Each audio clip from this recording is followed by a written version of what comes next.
여러분 안녕하세요. 벌레박사 이기상입니다.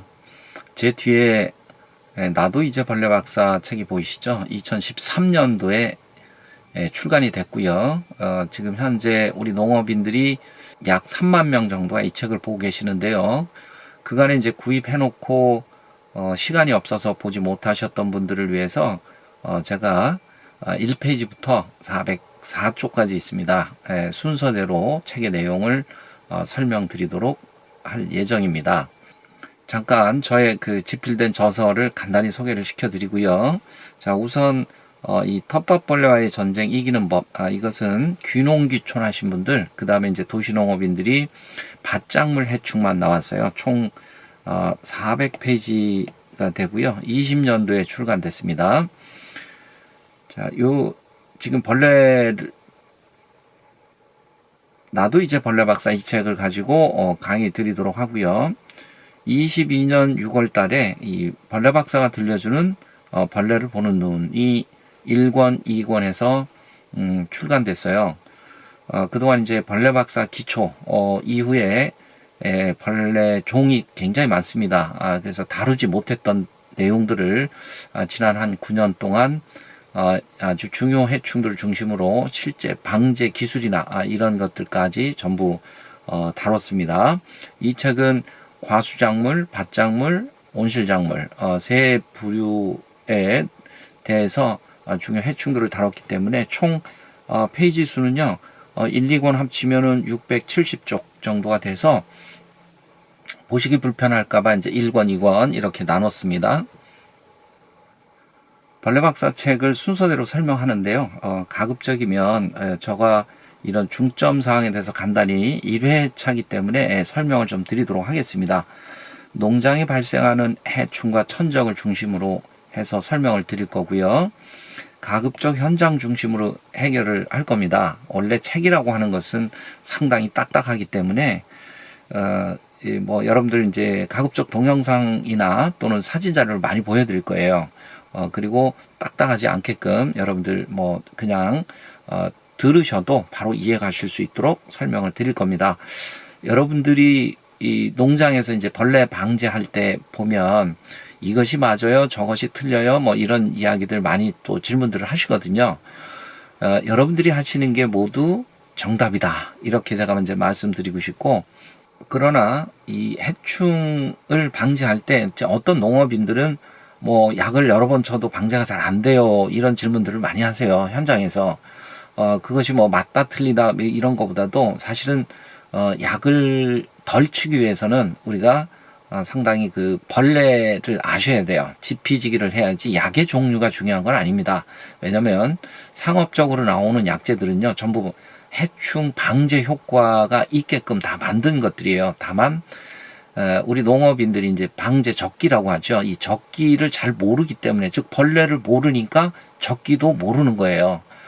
그래서 이 강의의 중점은요, 여러분들이 방향성을 알고 접근하면요, 뭐 시행착오를 줄일 수 있는데, 이 시행착오는 뭐 5번 약재 살포할 거 뭐 한두 번 정도 줄여내면 굉장히 여러분들한테 큰 도움이 되겠죠. 그래서 이런 쪽 중심으로 설명을 할 거고요. 이런 분들이 많아요. 이제 성격이 좀 급하신 분들은 그래서 약인 뭘 쳐야 되는데, 주로 이제 이런 이야기들을 많이 하시거든요.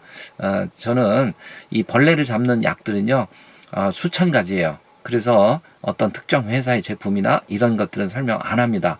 약재는 여러분들이 알아서 선택을 하시고, 대신 여러분들이 사용되는 약재는 반드시 이 방제적기 이런 것들 중점으로 설명을 드리도록 하겠습니다.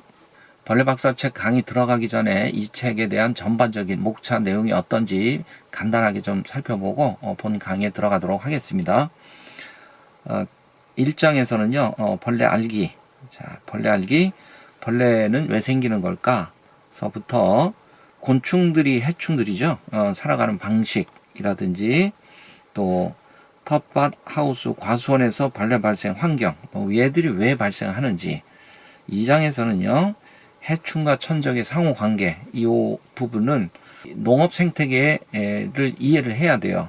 그래서 해충만 있는 것이 아니라 농장에는 천적도 함께 있습니다. 그래서 그런 모습들을 여러분들이 익혀두고요. 왜 생겼는지도 이런 내용 전체에서 설명이 이루어지고요. 3장에서는 단순하죠.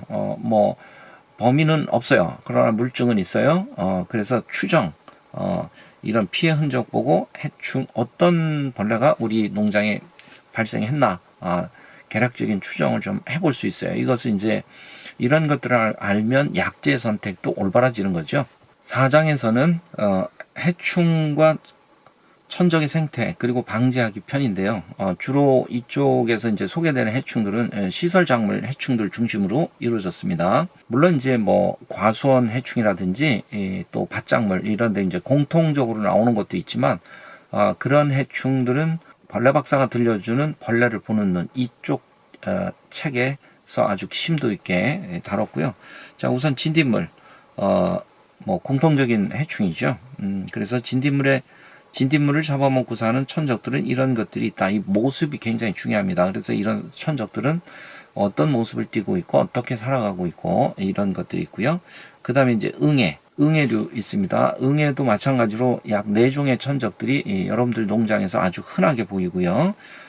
가루이, 이 가루이 여러분들 뭐 온실가루이, 담배가루이 때문에 굉장히 방제가 어려울 겁니다. 그래서 이것에 대한 또 생활사라든지 생태 어떻게 방제하는지 이런 요령들을 또 일부 좀 말씀드리고요. 그 다음에 이 총채벌레, 이 총채벌레는 주로 이제 시설 작물에서 굉장히 많이 심각한데요. 어쨌든 하우스로 즉 비가림 하우스라든지 이런 쪽에서도 심각하고 앞으로 더 굉장히 이 온난화 현상이 심할 경우는 이제 한 데서 재배하는 과수작물에도 피해가 많이 나타날 거로 예상이 되고 있어요. 자, 이꿀파리 이제 요 이꿀파리는 관행 농가보다는 주로 이제 무농약이나 친환경 농가들 이런 농가들한테서 좀 문제가 많이 발생하죠. 작은 뿌리파리가 있습니다. 이 작은 뿌리파리는요 버섯 농가서부터 일반 한대 밭작물 그다음에 이제 하우스 작물 거의 이 하우스 작물은 뭐 100% 작은 뿌리파리가 발생하는데 이것이 잘 알지 못하고 할 경우는 굉장히 큰 피해를 일으키고 있어요. 자, 나박류는 굉장히 많습니다. 그래서 이 나박류 편도 몇 종의 나박류만 설명을 좀 드리고요. 그 다음에 나박류와 관련된 천적들 이런 것도 설명을 드리고요. 노린재 하면 뭐 우리 농업인들 모르는 농업인들이 없을 정도로 심각하죠. 그래서 노린재 또 몇 종에 대해서 이거 편은 제가 나중에 따로 또 설명을 드릴 겁니다. 자, 과수해충에 깍지벌레가 있고요.